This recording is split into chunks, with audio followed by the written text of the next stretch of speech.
Patiently waiting sila Dr. Santos sa labas. Labasin mo nga. Wika ng kaibigan ni Jessa habang nasa nurse station sila at naghihiwalay ng mga gamot na ibibigay nila sa mga bantay ng pasyente. Mag-ward ka mamaya. Overtime ka na naman. Baka naman yumaman ka na niyan. Natatawang biro naman ng isa pa nilang kasama sa nurse station. Anong yumaman? Halos sweldo ko pinambili ko na lang gamot. Isa pa yang si Dr. Santos. Naakala mo superior. Naiiritang wika ni Jessa sa mga kasama na umukit sa mukha ang gulat tsaka nagpabalik-balik ng tingin sa kanya at sa likod niya. Oh, bakit ganyan mga itsura nyo? Totoo naman. Isipin mo, kakapasok ko pa lang kanina, tinawag na ako agad. Para mang utos, nakakainis din kaya. Pakiramdam ko minsan, gumaganti yun. Tuloy-tuloy na reklamo ni Jessa habang inaayos ang mga gamot. Nurse Jessa, parang hindi yata dapat nagsasalita ka ng ganyan kay Dr. Santos. Wika ng kaibigan ni Jessa. Hay nako, sana i-separate niya personal life niya sa trabaho. Oo, nag-break kami. Pero halos mukha na siyang gumaganti eh.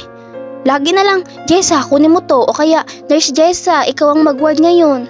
May anak akong inuuwian, Diyos ko. Sigaw ni Jessa sabay tayo at humarap sa kanyang likuran upang maglakad palabas. Ngunit agad siyang napatigil noong makita si Dr. Santos. I see. You should know your place, Nurse Jessa. Hindi magandang nagsasalita ka ng hindi maganda tungkol sa ibang tao. Agad naman na namumutlang nagsorry si Jessa at nilampasan si Dr. Santos na agad siyang hinigit sa braso. May anak ka? How come? Kita sa mukha ni Dr. Santos ang pagtataka.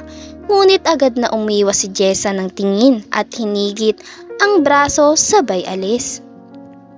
Alam ni Jessa na masyado siyang naging madaldal at kasalanan niya kung ano man ang nangyayari sa kanya. Katulad na lang ngayon na nararamdaman niyang may sumusunod sa kanya. She knew na si Dr. Santos ito. Kailangan niyang mag-ingat. Hindi naging maganda ang hiwalayan nila ni Dr. Santos dahil until now ay hindi pa rin sila nagkakaliwanagan. So Jessa must act tough. Hello? Baby?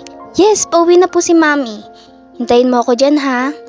Yes, I miss you too. Salita ni Jessa sa cellphone na nasa tenga niya kahit wala naman talaga siyang kausap. Hindi pa rin naman nagpatinag si Kurt or aka Dr. Santos. Ramdam din ni Jessa na sumusunod pa ito kaya wala na siyang nagawa kung hindi dumiretso ng uwi. Sa hindi kalayuan ay nakita niya si Gwen, ang kanyang naging matalik na kaibigan. Gay friend niya ito pero hindi halata kay Gwen. Jessa, you're home! Mami, ang tagal niyo po umuwi. Look niyo po si Daddy Gwen oh, sad na. Agad namang napatigal si Kurt sa paglalakad sa nakita. Doon naman agad na napalingon si Jessa sa gawin ni Kurt upang tingnan kung sumusunod pa rin ito. Pero hindi niya naman inaasahan ang sumunod niyang nakita. Jessa, thank you. You showed enough.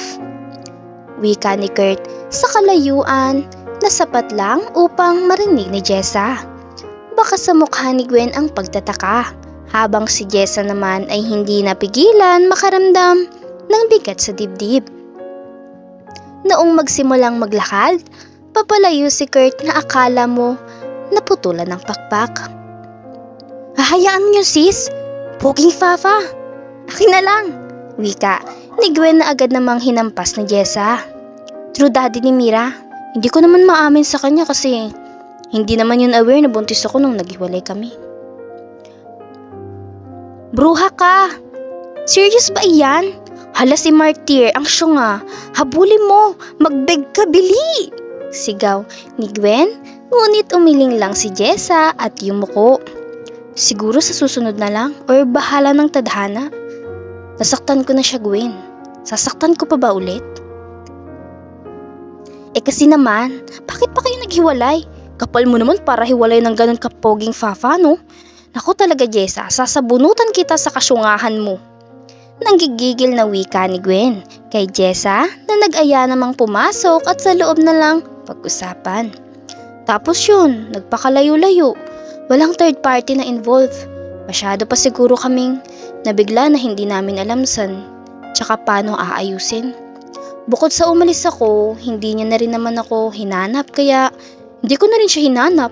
Then mga 2 months ago lang naman nalaman kong may new doctor tapos siya. Nagkagulatan pa nga kami nung una. Pero Jessa girl, halos 3 taon na pala kayong hiwalay. 3 taon na din si Mira.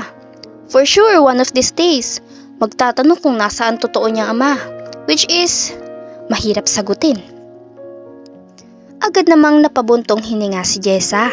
Kinabukasan sa loob ng ospital ay gulat na nilampasan lang siya ni Dr. Santos. Para siyang hangin. Kahit ang mga kasama niya ay nagulat na hindi siya inutusan nito. Nag-iba ihip ng hangin? Taray, effective pagpaparinig. Hindi na inuutusan ah. Natatawang wika ng isang nasa nurse station. Agad namang peking ngumiti si Jessa at inumpisahan na ang mga naghihintay sa kanyang trabaho. Simula noon ay naging formal na ang pakikitungo ni Dr. Santos kay Jessa. Hindi na rin ito makitang ngumingiti o palasalita. Kung nakakatakot at intimidating ito dati ay mas malala ngayon. Siya yung tipo ng tao na baka ikaw pa magsorry kahit siya may kasalanan. Nagtuloy-tuloy ang ganoong trato ni Dr. Santos sa kanya ng halos ilang buwan din. At dumating nga ang hindi inaasahan ni Jessa. Tumatakbo niyang nakita ang isang bata na familiar sa kanya. Hindi niya naman gaanong pinansin at naglakad na dire-diretso. Anak ni Dr. Santos ba yung bata? Kamukhang kamukha eh. Feeling ko nga, halata namang kuhang-kuha tapos daddy pa tawag ng bata. May anak pala si sir? Pero nasan asawa niya? Agad na umaapaw sa tenga ni Jessa ang mga bulungan na naririnig tungkol kay Dr. Santos na may kasamang anak. Agad na hindi napigilan ni Jessa na bumigat ang dibdib sa isiping may sariling pamilya na si Kurt at imposibleng mapakilala niya pa ang kanyang anak dahil lalabas na anak ito sa labas. Hoy Jessa, tara dito, mainit-init na chismis. Hila ng kasamahan niyang nurse sa kanya at saka binulong ang lahat-lahat. Ano daw pangalan ng bata? Kuryosong tanong ni Jessa. Wala, enjoyer si Jessa eh. Gusto niyang nasasaktan ng nasasaktan. Mira Santos yata name ng bata. Ang cute-cute. Pinagkakaguluhan na nga doon sa entrance tapos same name kayo ng mother kasi Jessa daw pangalan nung mami niya. Agad namang nanlamig at nanayo ang balahibo ni Jessa tsaka mabilis na tumakbo. Hoy Jessa! Saan ka pupunta? Agad na nagtungo si Jessa sa entrance at tama nga ang sinabi ng kaibigan niya na pinagkakaguluhan ang batang bibo na Mira Santos ang pangalan. Hindi nga siya nagkakamali. Si Mira nga iyon. Si Mira na anak niya na hindi niya alam paano nakapunta sa trabaho niya. Mami! Malakas na sigaw ni Mira at tumakbo patungo kay Jessa na inikot naman ang mata sa paligid at hinanap ang posibleng kasama ni Mira. Sino kasama mo? Bakit nandito ka? Agad namang nalukot ang kunot ng bata at tinuro si Gwen sa hindi kalayuan na nag-wave sabay lakad palabas. Kindly explain everything to me. Jessa. Agad na dahan-dahang napaningon si Jessa kay Kurt na nakataas pa ang kilay. Ang dami naman na ngayon, mas lalong tao at ang iba nilang kakilalang nurse na nakikiosyoso na rin. Pwedeng wag dito? Ang daming tao, Kurt. I will explain. Please, just not here. Agad namang tumango si Kurt at hinawakan ang kamay ni Mira. tsaka nag-umpisang maglakad papuntang personal office niya na hindi maririnig ang usapan sa loob. May blind curtains din. Si Mira naman ay saglit na pinaiwan nila sa nursery room for kids. Explain. Ipaliwanag mo lahat, Jessa, kung bakit mo ako tinalikuran and how the hell your daughter has my surname. Baka sa tono ni Kurt ang sakit at galit noong bitawan niya ang salitang iyon. Una, I left you kasi sabi mo. Sabi mo umalis ako kasi masasaktan mo lang ako kapag nagstay ako. And we both know na hindi natin gustong masaktan. I tried telling you na buntis ako pero pinangunahan ako ng takot nung inamin mo na hindi ka pa handa na may pumasok na iba sa buhay mo. Kurt, alam mo ba yung pakiramdam ko ng mga oras na yun? Syempre hindi kasi selfish ka. Jessa, anong selfish ako? I told you na ayokong may pumasok na iba sa buhay ko kasi gusto ko ikaw lang. Ayoko ng ibang babae kasi gusto ko ikaw at ikaw lang. Hindi ibig sabihin nun na ayokong magkaanak. How many times should I tell you na para ang sarap mag-settle down? How many times, Jessa? Akala ko ayaw mo ng anak. I tried so hard, Kurt, para maalagaan siya. Nagtanim ako ng sama ng loob sa'yo. Humahagulgol na wika ni Jessa habang nakaupo sa sahig. Walang pakialam sa kung anumang itsura niya. Agad naman na naglakad si Kurt patungo kay Jessa at dahan-dahan itong iniupo sa upuan. Alam mo ba kung paano kahirap kang hindi tignan? Every day feels hell. Ang hirap magselos tapos malalaman ko kaibigan mo lang yung Gwen na umamin pa sa aking crush ako. But thanks to him anyway. He contact me, Jessa. Jessa, ayusin natin to please. Agad naman ang hagulgol ni Jessa ay unti-unting naging hikbi at sinok. Paano kung sinira na kita?